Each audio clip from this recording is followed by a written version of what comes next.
Vous écoutez Les Chroniques de Chicago, une campagne du jeu de rôle Vampire la Mascarade, 5e édition.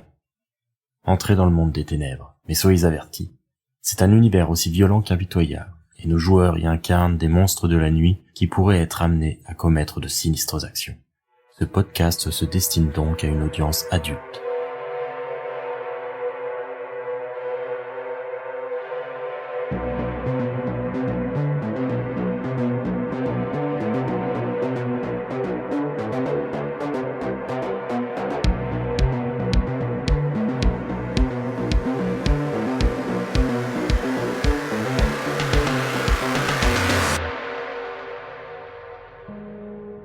On va commencer par Louisa. Louisa, comme tu as le gang dont on parlait comme allié à niveau 3, c'est quand même un lien assez fort. Je vais pas te demander de jet particulier pour obtenir ce que tu souhaites.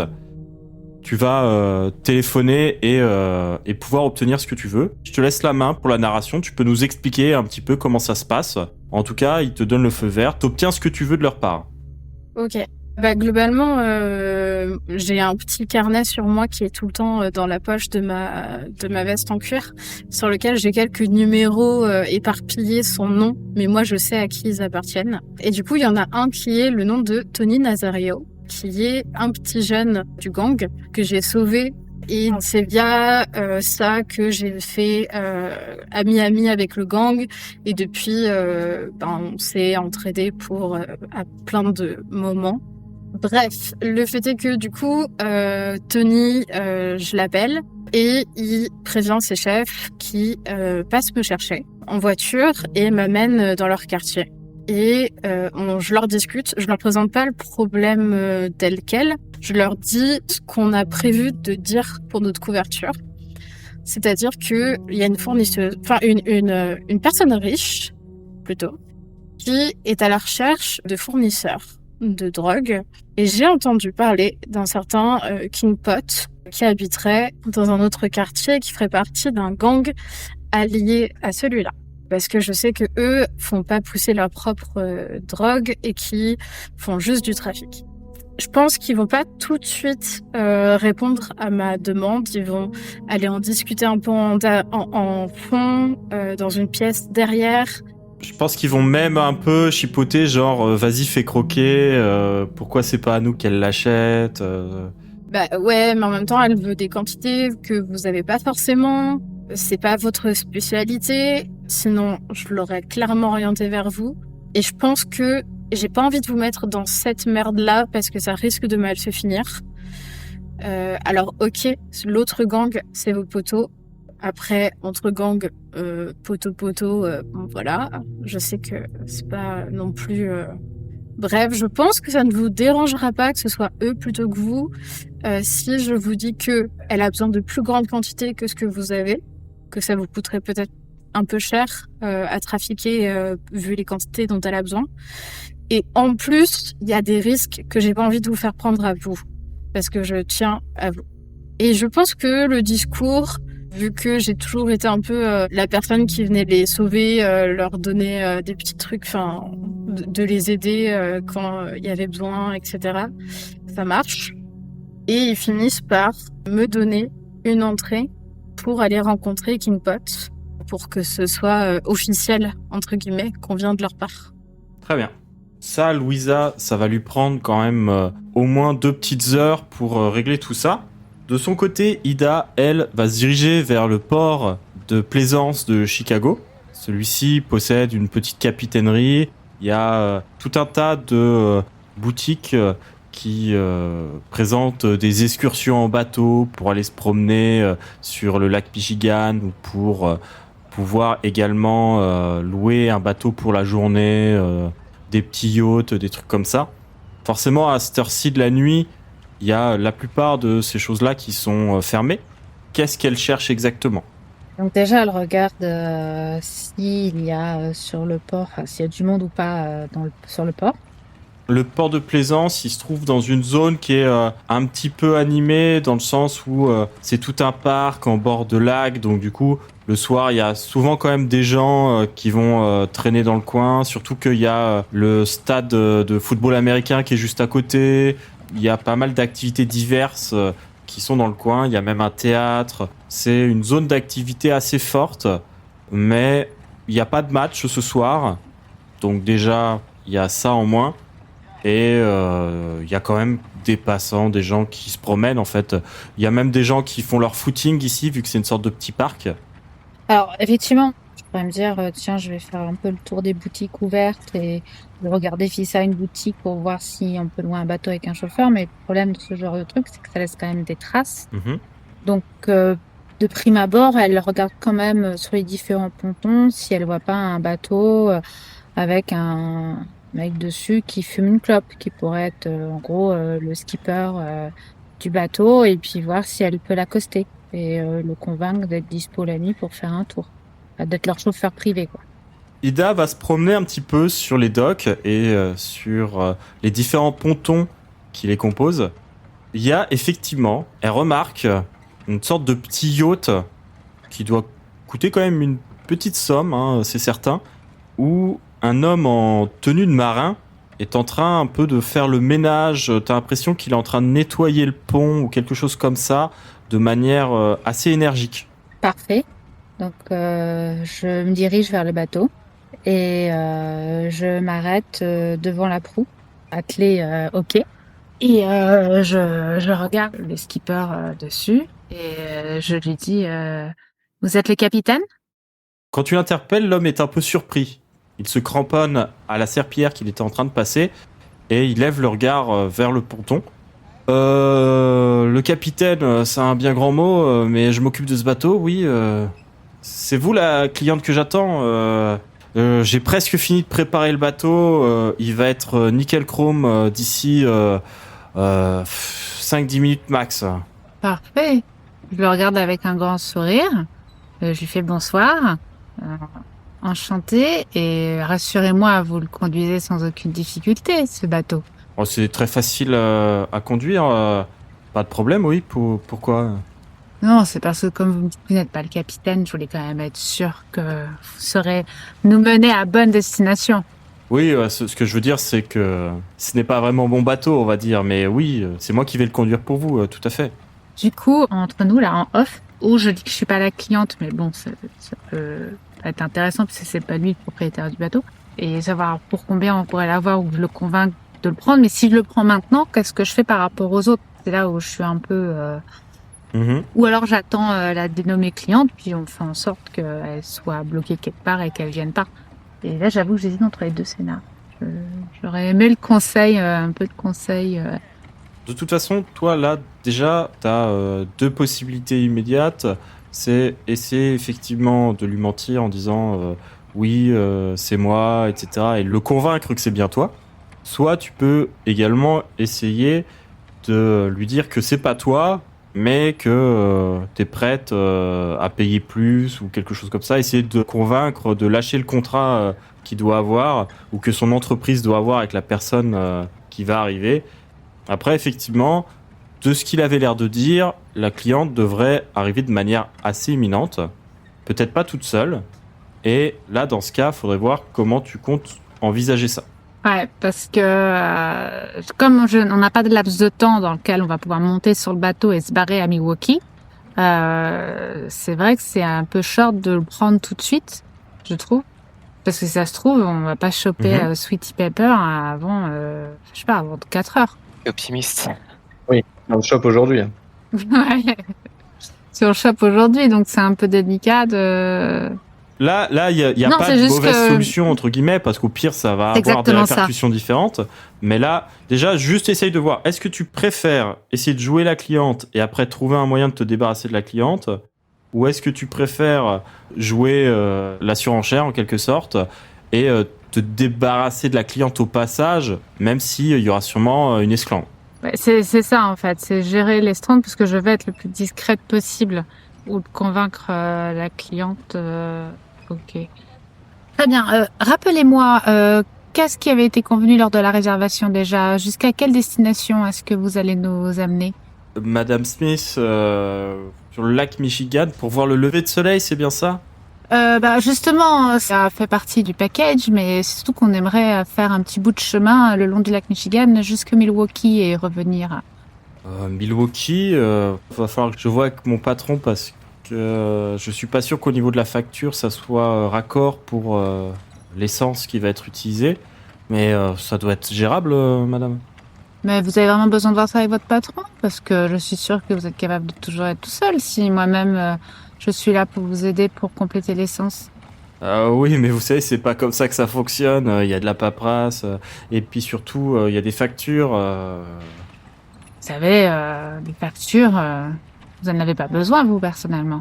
Je suis sûre que vous pouvez trouver un intérêt pour pouvoir satisfaire la personne que je suis et mon petit groupe d'amis que j'attends. Et justement, d'ailleurs, j'avais précisé lors de la réservation qu'on risquait d'avoir un petit peu d'attente, d'où le coût qui m'a été proposé pour la réservation de ce bateau. Mais ne vous inquiétez pas, je suis tout à fait capable et je suis tout à fait prête à pouvoir être beaucoup plus généreuse. Quand est-ce que vos amis devraient arriver J'attends leur confirmation. Faut que je me rende à la cabine de l'autre côté du port pour pouvoir les appeler pour savoir si leur avion a atterri. Malheureusement, je suis complètement dépendante des vols aériens pour savoir justement quand ils sont disponibles pour qu'on puisse leur faire cette petite surprise de visite du lac Michigan. D'accord, très bien, oui, je comprends. Bon, en tout cas, moi, madame, je vais terminer de nettoyer le bateau. C'est presque terminé. Et de toute façon, le lever de soleil sera encore là d'ici quelques heures, donc on a encore de la marge. Oui, bien sûr, mais je préfère en être sûre. Je peux attendre un petit peu, il n'y a pas de problème. C'est vous qui décidez. Parfait. C'est juste que vous profiterez moins de la croisière. Certes, en 1 heure de temps, en 1 heure et demie de temps, on aura bien le temps de profiter, n'est-ce pas? Oui, bien sûr, bien sûr. C'est vous qui décidez. Quel est votre nom? Moi, je m'appelle Jonas. Jonas. Enchanté. Miguela Smith. Très bien, enchanté, Madame Smith. Bon, du coup, je termine et je vous attends, c'est ça? Voilà, je vais justement voir avec l'aéroport où en est l'avion et je reviens tout de suite vers vous. Donc, je remonte le quai. Très bien. Là, tu vois, je t'ai pas fait lancer de jet parce que, du coup, compte tenu du contexte et du niveau en persuasion d'Ida, c'est-à-dire qu'elle a quand même 3 en charisme, elle a quand même 2 en subterfuge et elle a sa présence à 2 plus son bonus de puissance de sang.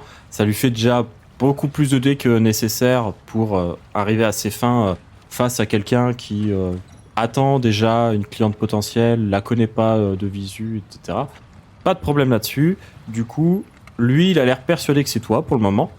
Par contre, quand tu t'éloignes sur le ponton, tu vois arriver un couple avec une femme qui tient un espèce de petit bichon sous le bras et un homme qui a l'air d'être très refait. Il a un visage carré mais de manière presque caricaturale avec une coupe qui est parfaite et une tenue qui n'aurait pas dépareillé dans les soirées dans lesquelles tu avais tes habitudes.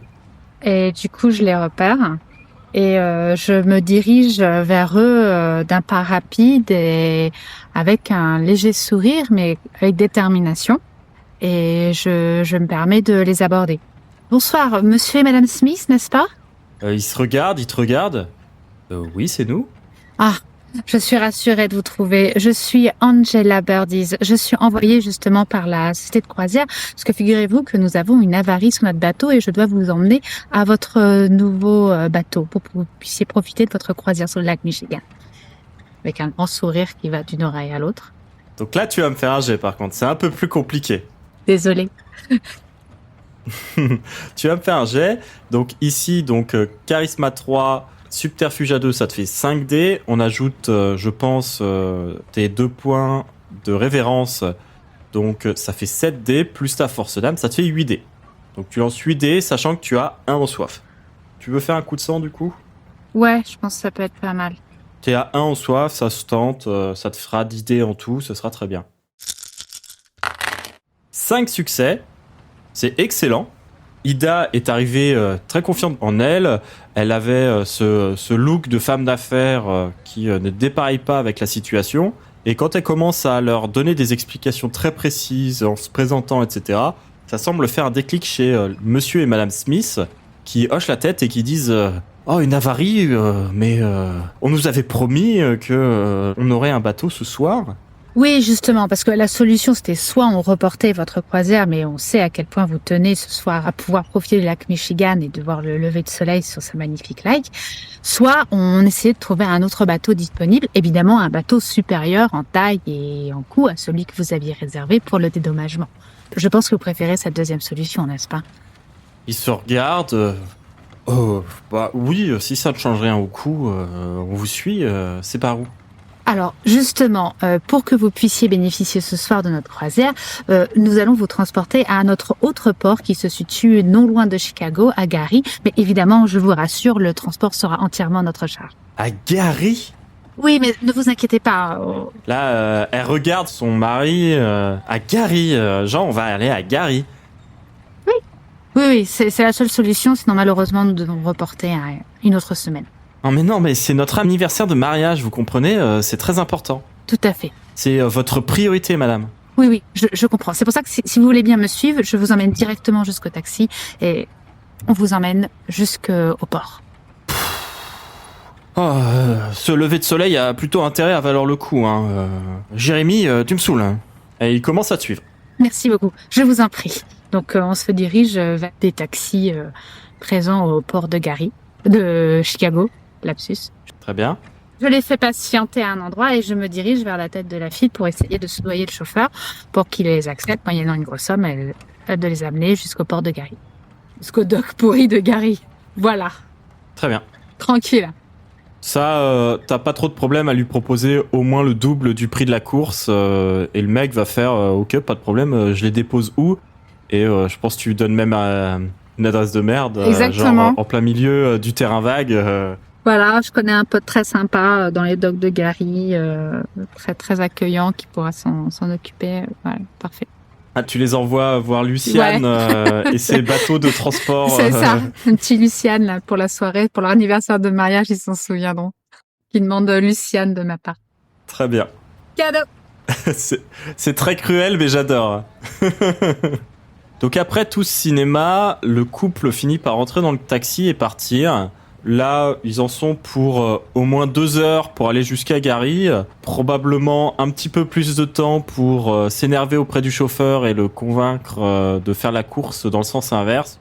Ça vous laisse donc à peu près 3-4 heures avant que le couple énervé revienne.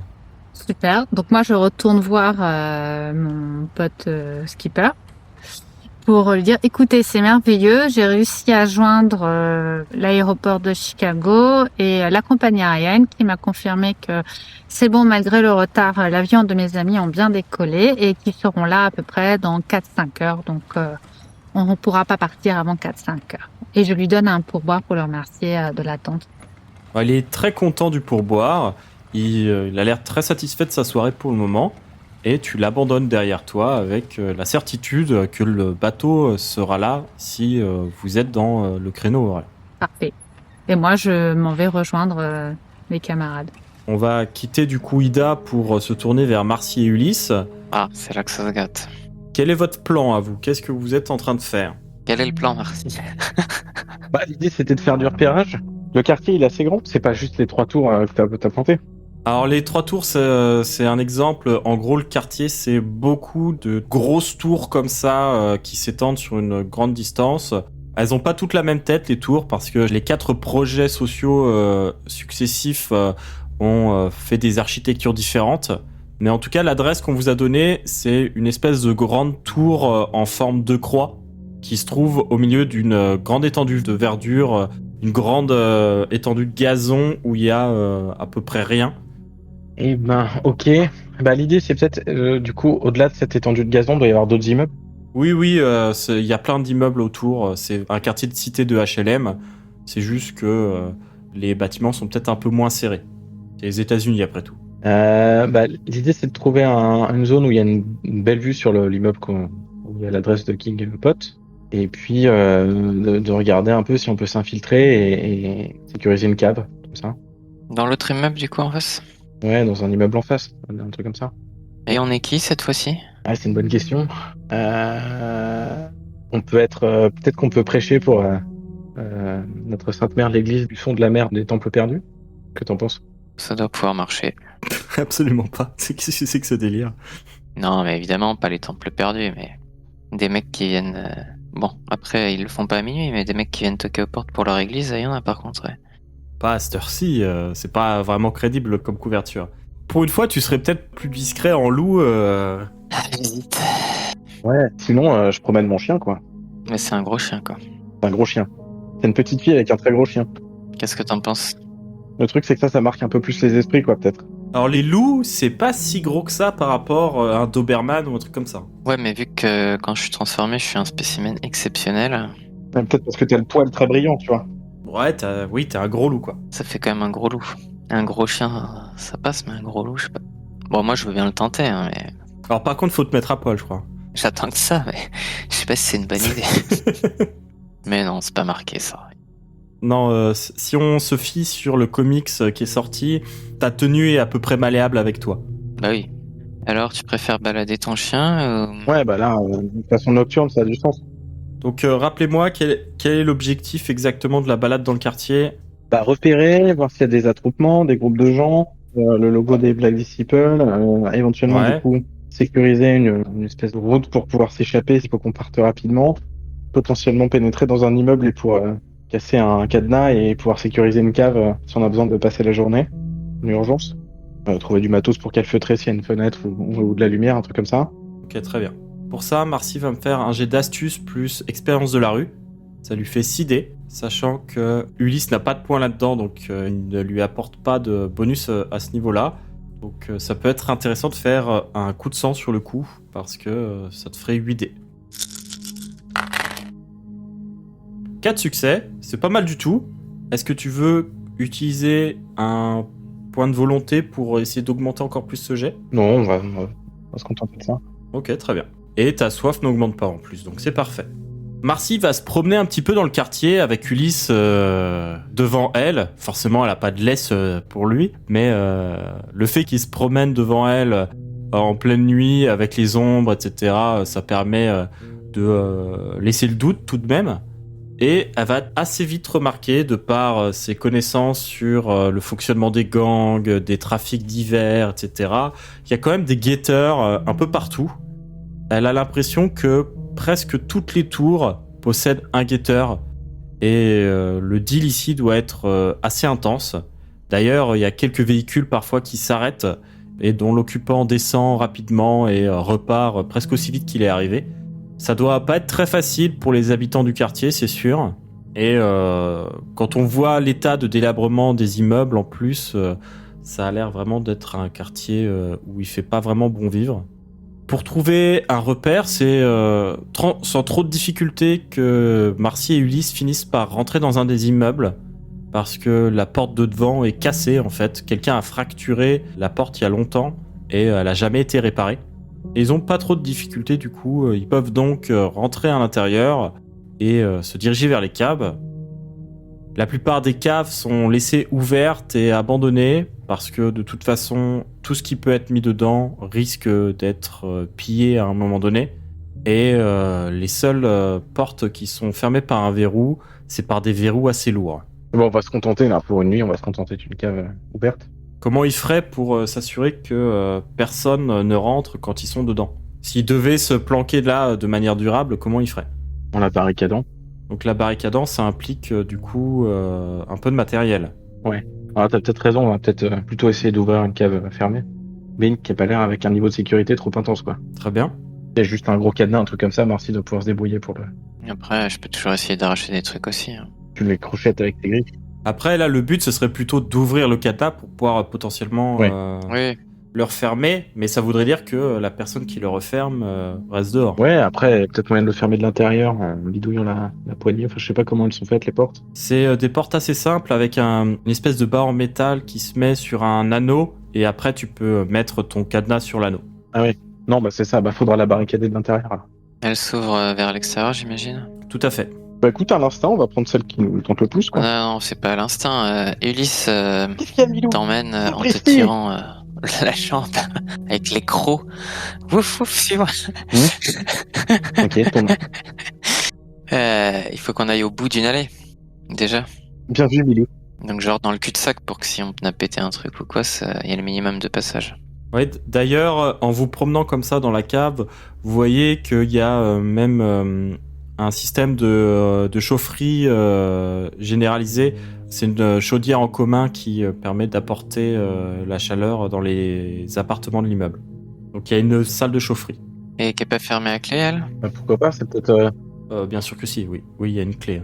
Là, c'est pas un cadenas, c'est carrément une clé. Eh bah, plutôt ça, tiens, c'est une bonne idée, parce qu'il y a moins de chances qu'il y ait quelqu'un qui est dans la journée qui essaie de venir pour aller chercher un truc. C'est peut-être un meilleur plan, ouais. Donc vous essayez de crocheter ça pour rentrer à l'intérieur? Oui. Dans ce cas, ça va être Ulysse. Ah non, quoique, ça dépend. En fait, si tu essayes de casser la serrure, Marcy, c'est toi la meilleure, parce que t'es bonne en effraction. Par contre, si le but c'est d'ouvrir la porte et de pouvoir potentiellement la refermer, c'est Ulysse qui a le meilleur pool des deux. Bah non, le but c'est de pouvoir la refermer. Dans ce cas, c'est Ulysse qui va lancer, avec 4 en dextérité, plus 1 en larcin, plus 1 de travail d'équipe avec Marcy. Ça fait 6 dés. On disait que je me détransformais alors. Bah, va falloir, oui. Tu désactives ton pouvoir, tu reprends ta forme humaine, et maintenant tu peux tenter de crocheter la serrure. Tu as 6 dés, et tu peux tenter de faire un coup de sang pour obtenir 8 dés à la place. Ouais, vas-y. Succès critique, 7 succès de la part d'Ulysse. En fait, Marcy et lui s'appliquent vraiment à ouvrir la porte de la manière la plus délicate possible pour pas abîmer la serrure et surtout pas casser quelque chose dedans. La serrure s'ouvre et Ulysse a tellement bien compris comment fonctionnait cette serrure-là qu'il n'aura aucune difficulté à la refermer. Ça fait un peu chaud là-dedans quand même. Oui, ça va pas être confortable, mais enfin, c'est pas notre nouvelle maison non plus, quoi. Heureusement. Enfin, je dis ça, j'habite dans un souterrain de zoo. La pièce dans laquelle vous êtes entré, c'est effectivement un lieu où il fait plutôt chaud. La pièce n'est pas très grande, elle doit faire à peu près 10 mètres carrés. Il y a une grosse chaudière dans un coin et on voit qu'il y a un système d'aération aussi qui donne sur cette pièce, probablement donc le système d'aération du bâtiment. Et qu'est-ce que vous faites du coup une fois que vous avez repéré ce coin-là et que potentiellement vous pourriez l'utiliser comme refuge s'il y a besoin de rester dans le quartier pendant le jour? Ben, si on sait que c'est sécurisé, à peu près, effectivement, en tout cas qu'il n'y a pas de problème de lumière et de trucs. À peu près, quoi. On retourne faire un tour dehors ou on rejoint les autres? Moi, juste avant on va pouvoir rejoindre les autres, mais juste avant, faudrait aussi que je gare ma camionnette. Et je pense peut-être, du coup, un peu à l'opposé, quoi. Donc, pareil, pas directement sous la... Après, il y a peu de chances que Sweetie Paper soit directement avec Kingpot, mais voilà. Je la gare à, je sais pas, 10 minutes à pied, quoi. T'as le droit de conduire, toi, d'ailleurs? Ça, c'est peut-être un problème que rencontre Marcy de temps en temps, c'est que quand elle se fait arrêter par la police, faut trouver une justification, quoi. C'est plutôt Ulysse qui va conduire. Ah bah non, c'est un chien. Non, il est revenu en forme humaine. Ah là, je le suis. Mais je sais pas si on retraverse le quartier ensemble. Tu te baladais avec un loup tout à l'heure et maintenant t'as un grand blanc à côté de toi. Je sais pas si c'est là le super plan. Qui me fait monter dans une camionnette. Ouais. Bah non, bah tu te remets en chien, on va dans la camionnette, et puis hop, tu te changes à l'arrière, et hop. Aïe, c'est vraiment pour toi. Très bien, donc tu réactives ton pouvoir de métamorphose. Ouais. C'est une réussite. Ulysse se change à nouveau en loup. Marcy peut voir que son corps se tord et se modifie un peu comme de la glaise qu'on sculpterait avant de finalement prendre la forme d'un loup avec poils, crocs et tout ce qu'il faut pour terrifier les petits-enfants. Et une fois qu'il s'est changé à nouveau, les deux peuvent ressortir de la cave, ressortir du bâtiment, retourner jusqu'à la camionnette et la récupérer pour aller la placer dans un point stratégique un peu de l'autre côté de ce carré de bâtiment.